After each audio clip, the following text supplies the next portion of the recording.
Assalamualaikum warahmatullahi wabarakatuh.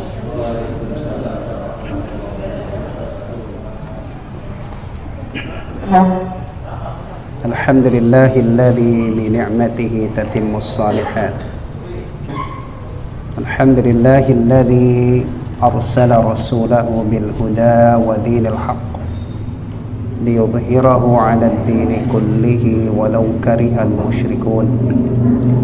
وأشهد أن لا إله إلا الله وحده لا شريك له وأشهد أن محمدا عبده ورسوله لا نبي بعده أرسله الله بالحق بشيرا ونذيرا بين يدي الساعة ومن يطع الله ورسوله فقد رشد ومن يعص الله ورسوله فإنه لا يضر إلا نفسه ولا يضر الله تعالى شيئا اللهم فصل وسلم وبارك عليه وعلى آله وأزواجه وذرياته وصحابته ومن سار على نهجه وتمسك بسنته إلى يوم الدين أما بعد Ikhwatal iman rahimani wa rahimakumullah. Alhamdulillah, setelah kita berpisah satu pekan ya, kita dipertemukan kembali oleh Allah Tabaraka wa Ta'ala di tempat yang paling istimewa di muka bumi, fi baitin min buyutillah ya, salah satu rumah Allah. Berarti kalau dihitung dari pekan lalu sampai malam ini, umur kita berkurang apa bertambah?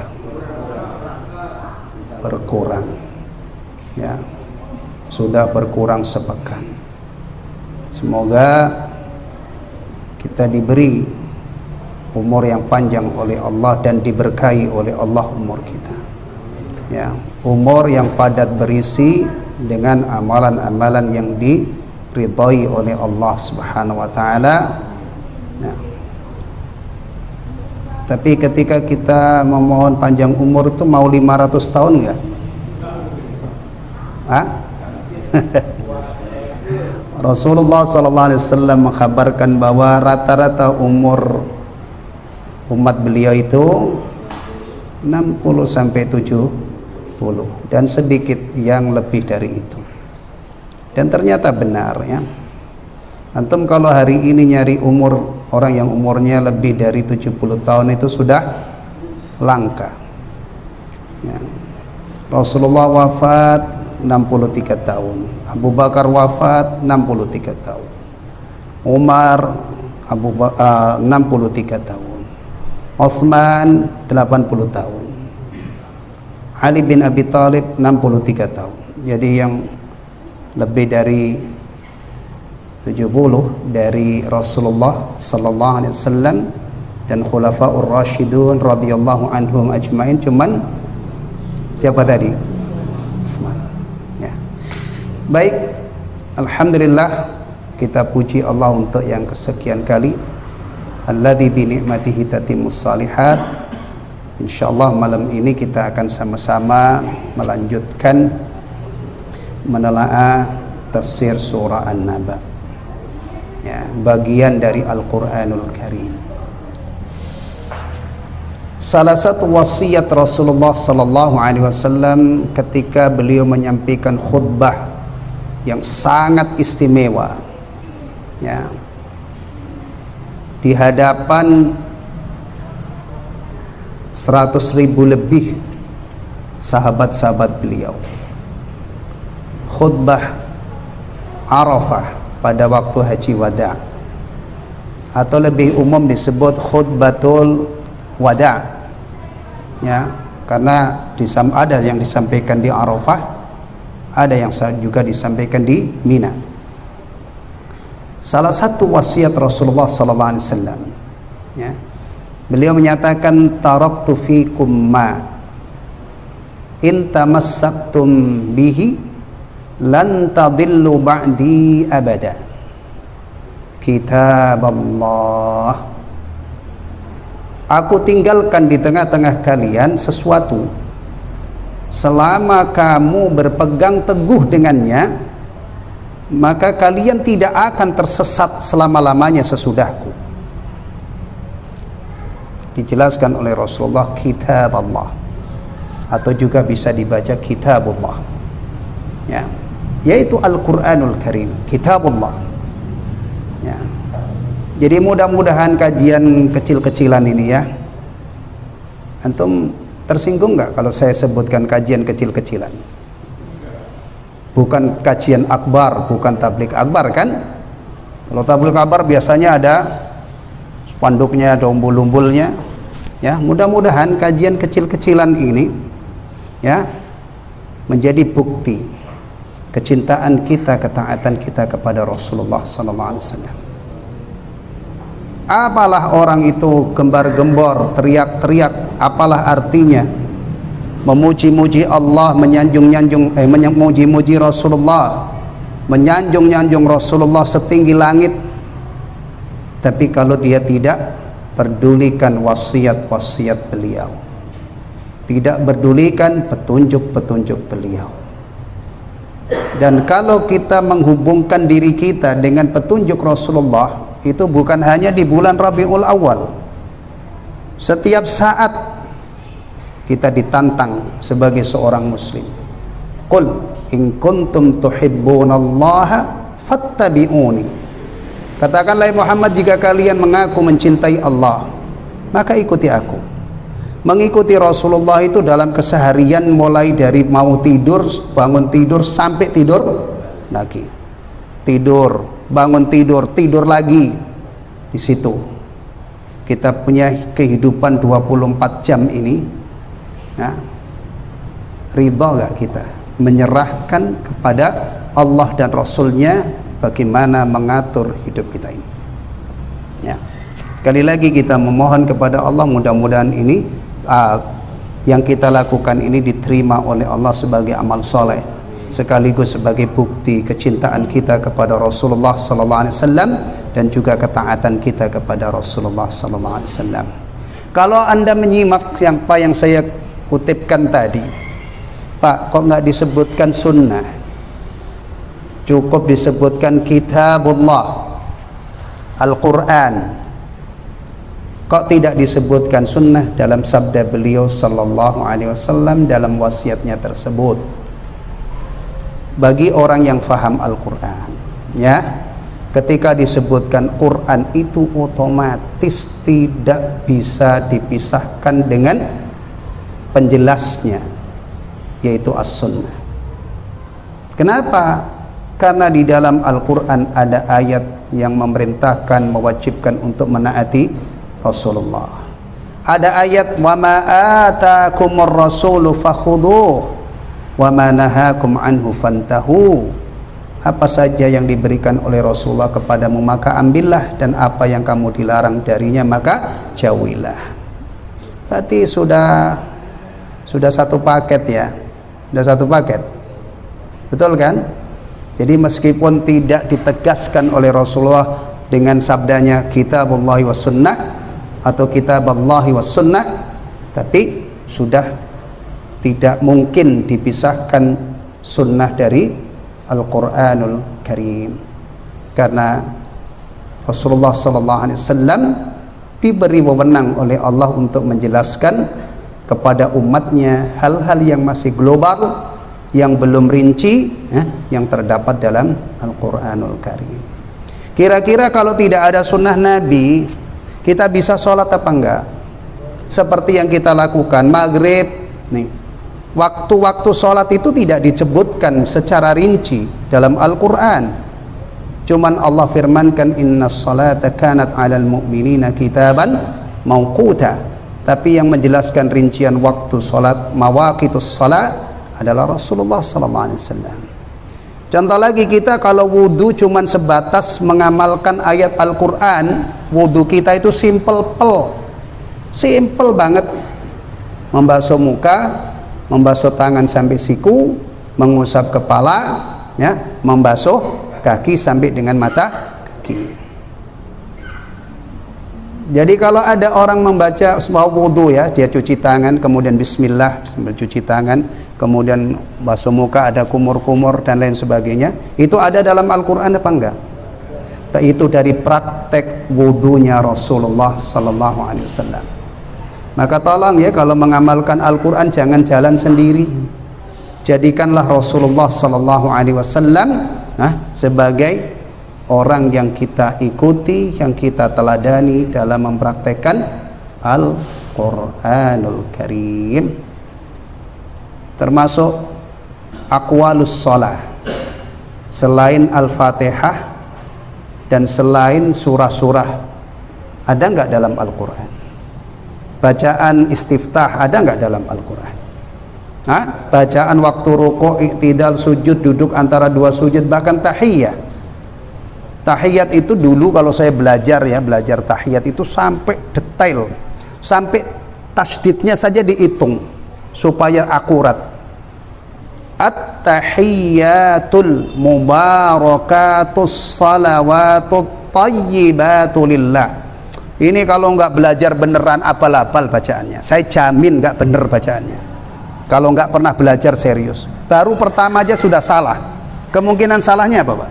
Memanjangkan taknya, at-tahiyyatul.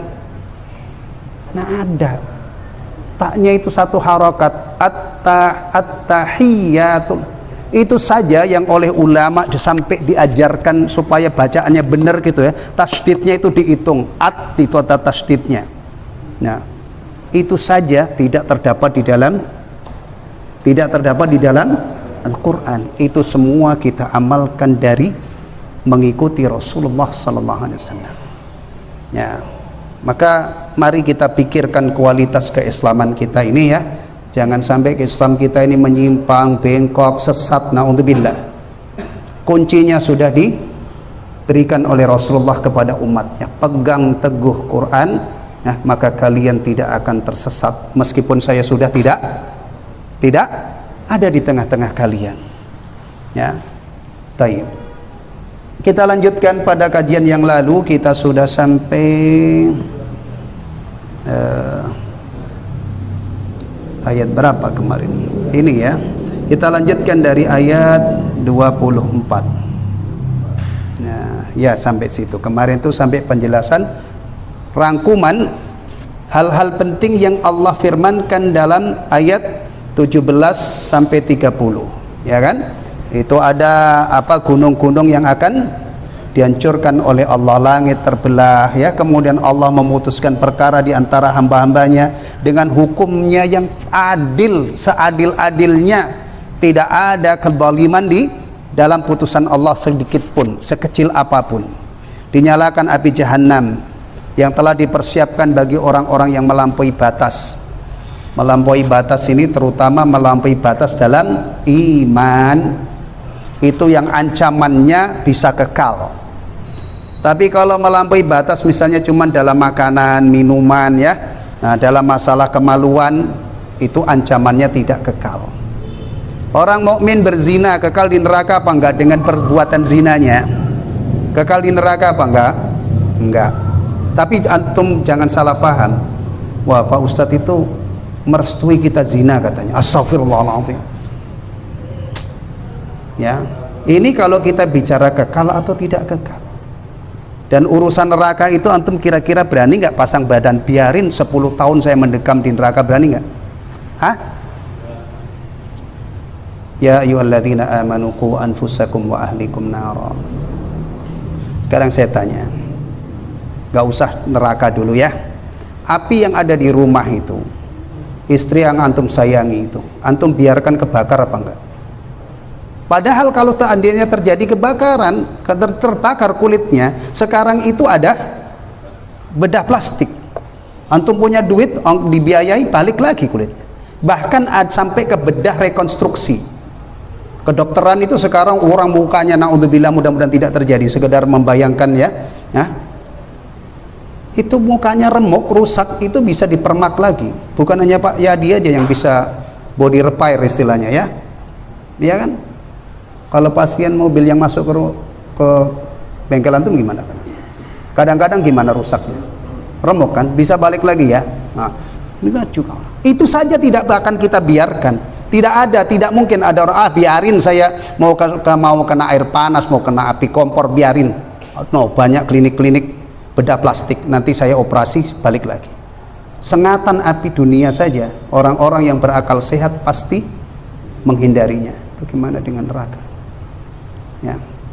Ini disebutkan orang yang melampaui batas, terutama dalam masalah akidah. Diperintahkan untuk menauhidkan Allah, diperintah untuk beriman kepada Allah, mereka bablas, tetap syirik, tetap tidak beriman. Dihabari oleh Rasulullah bahwa nanti kamu itu akan dihidupkan kembali, akan diberi balasan seadil-adilnya. Mustahil.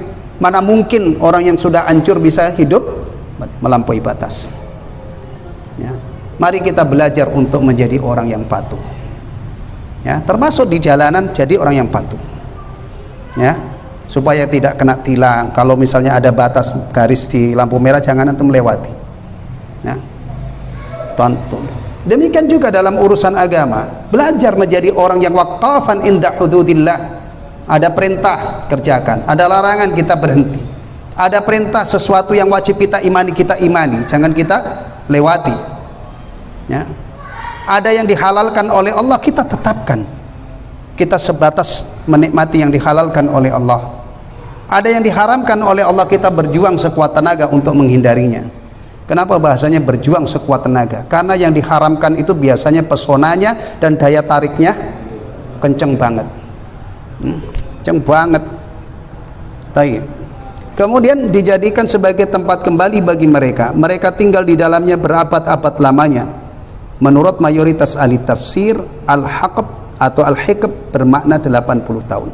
Nah, ini rangkuman secara umum ya tentang hal-hal yang terkandung di dalam firman Allah, mulai dari inna yaumal fasli kana miqata sampai pada firman Allah fadhuqu falan nazidakum illa adzaba.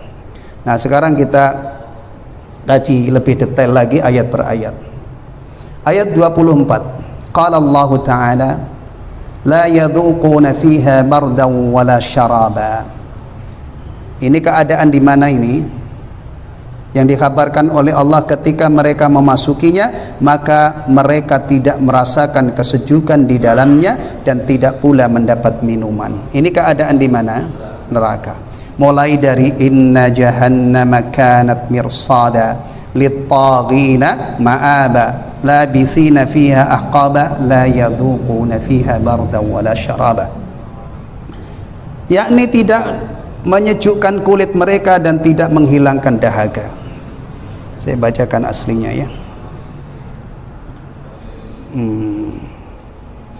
Aila ma yubaridu juludahum, yang tidak bisa menyejukkan hati mereka, kulit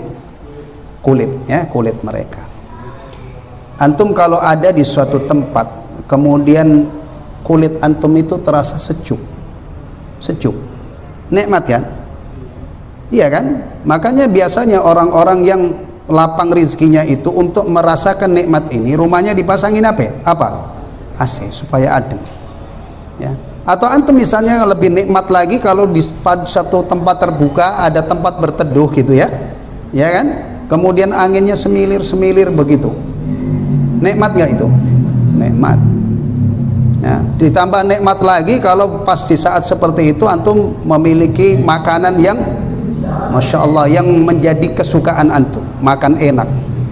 Nah, sudah begitu antum ditemenin siapa? Awas jangan sembarang perempuan, ditemenin istri, atau ditemenin anak-anak, cucu-cucu. Masya Allah, tambah nikmat kan?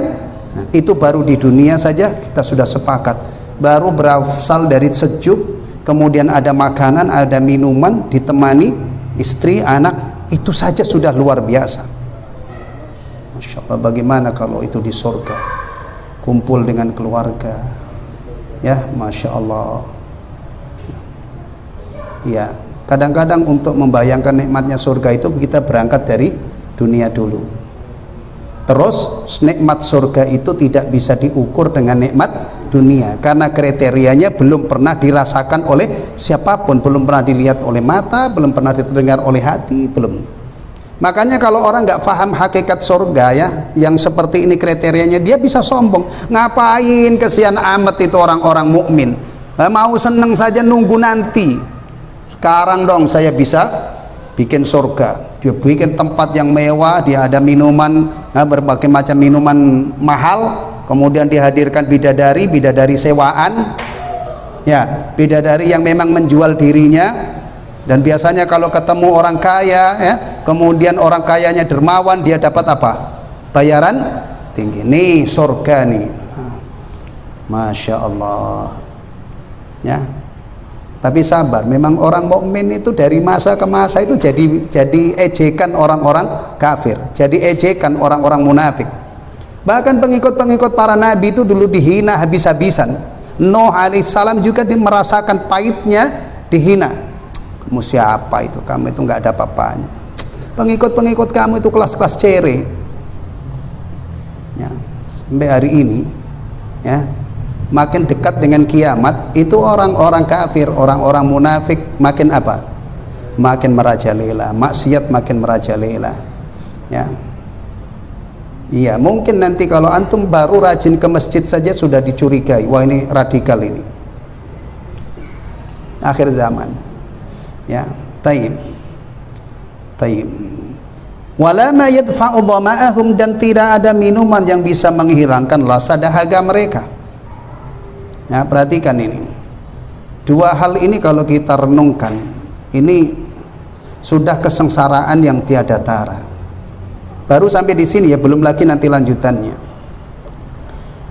Salah satu nikmatnya minuman itu kalau kita ketemu suasana panas yang efeknya haus, kemudian menimbulkan apa namanya, rasa haus gitu kan, kemudian ada minuman segar. Nikmatnya minum itu di dunia ini adalah ketika kita haus kemudian dapat minuman yang menyegarkan. Antum merasakan panas gak ini hari-hari ini di Bekasi? Nggak beda jauh dengan Rawalumbu insyaallah sini ya. Ana merasakan, saya minum air di air putih ini nggak cukup, harus didinginkan dulu. Tapi alhamdulillah sekarang ada es yang bagus kualitasnya itu, es kristal itu ya. Alhamdulillah kalau diminum nggak bikin pilek. Tapi kalau yang kadang-kadang kalau kita salah-salah minum itu esnya nggak bagus, ditambah lagi apa? Biang gula kelas, biang gulanya nggak bagus ya. Hati-hati, itu potensi insyaallah apa namanya biasanya menyebabkan ini. Ya, ini udah panas, tidak ada minuman. Ini sudah sengsara. Nah, sengsara ya, taib. Illa hamima wa ghassaqa. Firman Allah Ta'ala, selain air yang mendidih, ya, yakni air panas yang akan membakar wajah-wajah mereka dan mencapik-capik lambung mereka. Atau bahkan kalau diselengkapi lagi, memutus usus-usus mereka. Fataqatta'a am'a'ahum. Firman Allah Ta'ala, wa ghassaqa, dan nanah, yaitu nanah bercampur darah para penghuni neraka, sangat busuk baunya dan tidak enak rasanya. Allahu Akbar. Begini nih ikhwatal iman ya, kalau hati itu hidup, sehat, ketemu ayat ini itu bisa nangis, bisa pingsan. Apalagi kalau begini ini dibaca di saat kita qiyamul lail, tidak ada orang ya, tahajud kemudian baca ayat seperti ini dan faham artinya. Dan mestinya itu kalau tahajud itu potensi khusyuk itu lebih besar daripada kita sholat seperti ini ya. Salah satu hebatnya orang-orang terdahulu itu nangisnya karena sengatan ayat-ayat Al-Quran. Mereka itu kalau sudah berinteraksi dengan ayat Quran gampang nangis, cengeng. Beda dengan cengengnya orang sekarang, istrinya ngambek nangis. Hanya masalah-masalah sepele, ecek-ecek, bunuh diri ya. Masalah utang, bunuh diri. Ya Allah ya, dulu sahabat-sahabat Nabi termasuk Nabi SAW itu salah satu yang menyebabkan air mata mereka tumpah adalah sengatan ayat-ayat Al-Quranul Karim. Satu saat Rasulullah SAW meminta kepada Anas bin Malik radhiyallahu an untuk membacakan Al-Quran. Anas terkaget-kaget karena Rasulullah meminta kepada beliau. Rasulullah sallallahu alaihi wasallam meminta kepada beliau untuk bacain, ya Rasulullah, ana membacakan Quran untuk Anda. Kan Quran itu diturunkan kepada Anda. Ya. Tapi jawaban Rasulullah, saya pengen mendengar orang, bacaan dari orang, dan dibacakan baru beberapa ayat, hasbuk, hasbuk, katanya cukup, cukup. Anas melihat Rasulullah sudah berderai air mata. Orang-orang begini ini yang harus kita hadirkan sebagai teladan. Jangan orang-orang yang berani melawan Allah, berani melawan Al-Quran, antum jadikan teladan. Atau orang yang jelas-jelas tidak kenal satu huruf pun dengan Al-Quran, antum jadikan teladan. Mari kita belajar menjadi orang cerdas. Bagi kita umat Islam, persoalan paling besar ketika kita hidup di dunia ini adalah tahqiqul ubudiyati lillah, lillahi wahdahu la syarikalah. Merealisasikan penghambaan, mewujudkan penghambaan hanya kepada Allah, atau dengan kata yang lebih simpel adalah ibadah kepada Allah sampai kita mati. Ya. Setelah kita menjadi mukmin muslim, itu agenda kita sampai mati. Maka hadirkan orang-orang yang bisa menginspirasi kita untuk meningkatkan ibadah kita kepada Allah. Jangan kita hadirkan orang-orang sebagai idola yang justru membuat kita lupa akan kewajiban beribadah kepada Allah.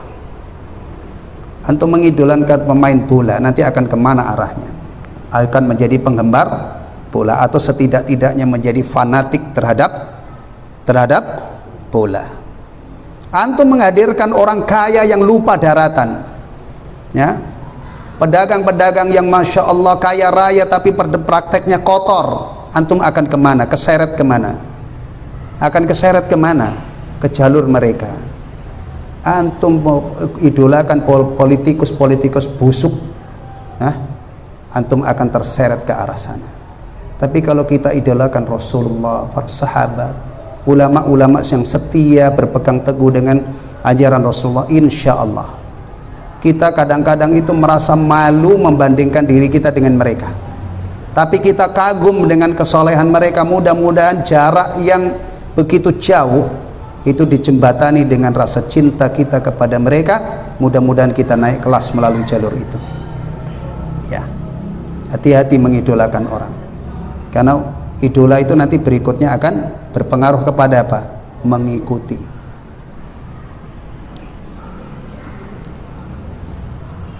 Iya,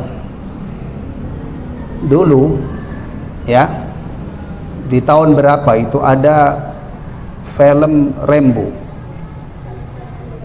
Rambo itu digambarkan masya Allah tangguh banget, hebat banget, sampai ada berapa seri itu ya. Nah, itu tokoh Rambo itu kan cuman pakai singlet. Jadi dadanya yang berotot, tangannya yang berotot, manggul senjata itu kelihatan. Orang-orang yang terkagum-kagum dengan film ini, meskipun badannya krempeng, ikut pakai apa? Kaos kutang, padahal jauh banget dengan ini. Masya Allah, itu contoh. Kita itu gampang terpengaruh. Maka mari kita berusaha. Yang ada di depan kita itu secara doa sudah benar ya, secara doa. Ihdinas siratal mustaqim, siratal ladzina an'amta alaihim, itu sudah benar. Karena kita memohon kepada Allah agar diberi hidayah mengikuti masuk ke dalam Islam. Setelah ada di dalam Islam, kita mohon kepada Allah diistiqamahkan mengikuti jejak di belakang orang-orang yang mendapatkan nikmat, para nabi, siddiqin, syuhada dan salihin. Dan itu kita ulang-ulang. Alhamdulillah, surah yang paling istimewa di dalam Al-Quran itu ditetapkan oleh Allah sebagai surah wajib yang dibaca dalam sholat, sehingga salah satu namanya As-Sab'ul Mathani, 7 ayat yang diulang-ulang. Alhamdulillah, kita punya kesempatan memanjatkan doa yang paling istimewa, yang terkandung di dalam surah yang paling istimewa pada saat yang paling istimewa. Saat paling istimewa bagi seorang muslim itu sholat. Pakaiannya saja suci dari najis, tempatnya suci dari najis ya. Sebelum itu dia harus wudhu dulu atau mandi dulu, tergantung keadaannya, ya kan? Kemudian dia rukuk, dia sujud. Ini keadaan yang luar biasa ya. Antum tadi menyimak penjelasannya ya, hamim apa di Syekh Abdul Rahman As-Sa'di menafsirkan ma'un harran, air yang panas. Saking panasnya yashwi wujuhahum, membakar wajah mereka. Kan minum, tapi karena yang diminum ini panasnya tidak lumrah. Ya. Ada nggak di dunia ini orang minum minuman panas mungkin karena sampai bibirnya itu jontor, kemudian mukanya ini angus, ada nggak? Nggak mungkin. Sepanas-panasnya air panas di dunia ini tidak bisa membuat efek seperti itu. Paling-paling lidah ini melepuh. Itu pun nanti insya Allah beberapa hari lagi. Nah, iya kan? Karena titik didih air di dunia ini cuman berapa? Antum kalau mau bikin teh misalnya, ya, antum rebus, nah, kalau sudah mendidih, kalau sudah ada sinyalnya itu pakai panci apa, yang ada yang sudah nging, antum pasti cepat. Nah, kalau seandainya baru pas dituang itu diminum, paling-paling lidahnya ini tidak mungkin. Tapi air panas di akhirat ini tidak sama dengan panasnya air dunia. Maka beliau katakan ini juga diambil dari ini, penafsiran ini diambil dari ayat-ayat yang lain ya. Air minum panasnya itu bisa membakar muka. Ya, masya Allah. A'adanallahu jami'an minan nar. Wa yaqta'u am'a'ahum, dan memutus usus-usus mereka. Nah, ini kalau di tadi dan mencabik-cabik lambung. Enggak, am'a itu adalah usus maksudnya. Ya, ini yang ada di dalam surah Muhammad. Ya, surah Muhammad ya ada itu ya. Kemudian begini, ini kalau tidak dijelaskan mungkin menimbulkan gantung pelajaran ini nggak tuntas. Kalau ada yang bertanya, Pak, kalau dia minum kemudian ususnya terputus-putus, apa nggak mati? Oh, kecolongan nih orang nih. Kita sudah bicara salah satu adab neraka atau keadaan neraka, masih ada yang kecolongan. Apa? Dia tanya, apa nggak mati? Oh, berarti belum tuntas. Di sana sudah tidak ada kematian. Beda di dunia ini, ada orang terbakar 70%. Berapa persen ya kemampuan menurut hitungan medis, kemampuan orang itu bertahan dengan luka bakar? 90% ya. 90% selamat aja itu sudah keajaiban. Iya kan? Apalagi kalau ada orang kepalanya dari ujung kepalanya sampai kakinya jadi apa namanya? Kebakar hebat, masih hidup, itu sudah benar-benar ajaib ya. Ya, Nabiullah Ibrahim itu ajaib karena dibakar enggak meninggal. Mukjizat itu. Kalau orang biasa dibakar kayak Nabiullah Ibrahim udah mateng lah, bahkan mungkin sudah jadi abu. Orang sampai disebutkan dalam riwayat saking besarnya api yang disiapkan untuk membakar Ibrahim. Itu jangan antum kira kalau Nabi Ibrahim itu dituntun oleh para algojo kemudian dimasukkan ke api. Guru algojonya ikut mateng, dilontarkan pakai alat pelontar. Kemudian kalau ada burung lewat di atas api itu terbakar mati. Itu ajaib. Tapi kalau dalam kondisi normal di dunia ini, yang hidup itu ditakdirkan oleh Allah, sudah merupakan sunnatullah berakhir dengan kematian. Biasanya kalau ada orang terbakar dengan kadar yang di luar daya tahan seseorang, dia akan mati. Dan sering kan kita mendengar ada kasus kebakaran, kemudian orangnya tidak sempat keluar, akhirnya mati. Itu dunia ya. Kalau ini bicara neraka. Kalau sudah bicara neraka, antum jangan ketinggalan, jangan sampai kecolongan. Nggak mati apa? Lo nanti dulu sudah tidak ada mati. La yamutu fiha wala yahya. Ya. Makanya belajar agama itu harus tuntas supaya tidak dilanda keraguan-raguan. Ya. Allah Maha Kuasa bisa menyiksa orang dengan siksaan yang berat tapi tetap hidup. Kulit sudah hangus gitu ya, diganti kulit yang lain lagi. Allah Maha Kuasa ya. Makanya jangan, istilahnya orang Islam itu harus kenal salah satu Allah yang kita sembah itu adalah sifatnya ala kulli syai'in qadir, Maha Kuasa atas segala sesuatu. Wa ghassaka wa huwa sadidu ahli nar. Hamim Masya Allah, ini Hamim ini kayaknya enak ya, minumannya menyegarkan ya. Hamim, Sprite gitu kayaknya gitu ya. Tapi ini tafsirnya. Satu lagi pilihannya Ghasaq. Kalau ini tadi sudah antum bayangkan ya, semoga kita dan keluarga kita dijaga oleh Allah dari minum Hamim ya. Mudah-mudahan nanti yang kita minum di akhirat itu adalah minuman-minuman yang seperti Telaga Kautsar. Minuman Telaga Kautsar ya, itu sifatnya kata Rasulullah SAW yang meminum seteguk saja dijamin tidak haus lama-lamanya dalam mahsyar di akhirat ya.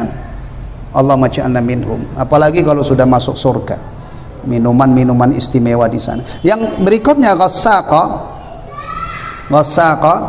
yaitu nanah, sadidu ahlin nar, yaitu sadidu ahlin nar ini cairan penghuni neraka. Cairannya itu berupa nanah campur darah, jadi borok-borok mereka. Alladhi huwa fi ghayatin nudan wa karahatil madaq ya, naudzubillah, yang sangat busuk baunya dan sangat tidak enak rasanya. Dah, pilih Hamim, panasnya membakar muka, mencapik-capik usus, memutus-mutus usus. Nggak mau Hamim, pilihan berikutnya ada Ghasaq. Ghasaq itu bau busuknya luar biasa dan tidak enak. Semuanya ini memang azab ya, azab, bukan untuk membahagiakan mereka, untuk mengadab mereka. Jadi minuman itu bisa menjadi sarana untuk mengadab kalau sifatnya seperti ini ya. Nanti ada yang tanya lagi, nah sudah tahu begitu masa diminum? Nah, gampang.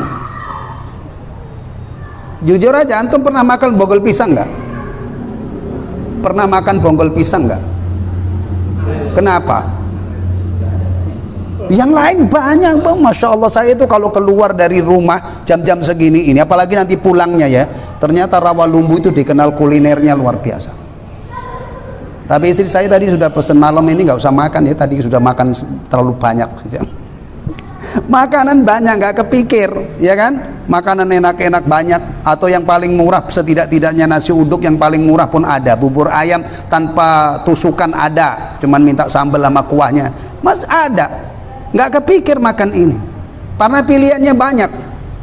Nah, tapi kalau di neraka rasa haus nggak tertahan, yang ada cuman ini, makanan ada yang nyangkut di tenggorokan, tidak bisa keluar, tidak bisa masuk, rasa dahaga yang tidak tertahankan, maka ini pun ditenggak oleh mereka. Nah, kalau kita berinteraksi dengan ayat-ayat begini nih, pikirkan diri kita dulu ya, jangan orang lain. Pikirkan, jangan-jangan saya mendapatkan minuman ini. Taib, adabnya berat nggak ini? Menurut antum berat nggak?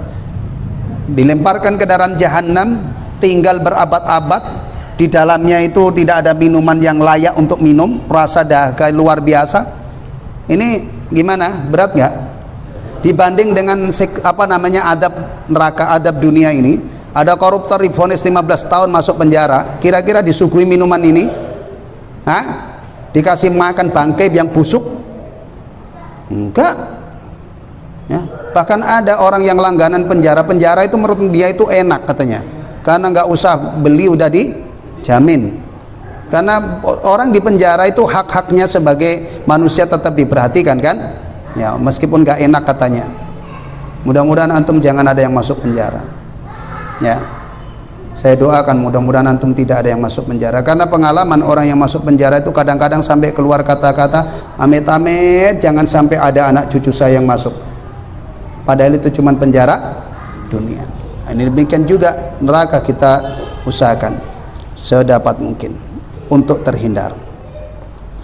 Jazaa'a wifaqa, mereka mendapatkan adab yang mengerikan ini, jazaa'a wifaqa, sebagai pembalasan yang setimpal terhadap apa yang telah mereka perbuat. Oh, berarti orang ini dosanya banyak dan dahsyat besar.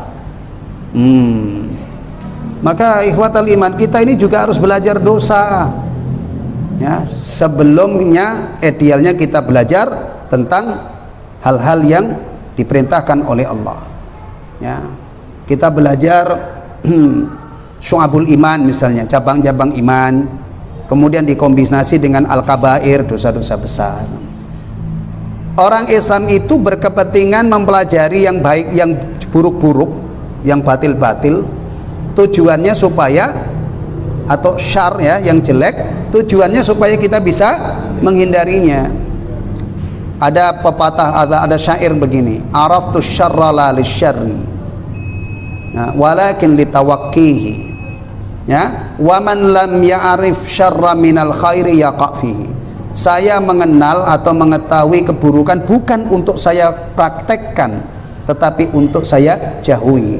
Karena orang yang tidak bisa yang tidak mengenal keburukan daripada kebaikan, dia akan kecebur ke dalamnya.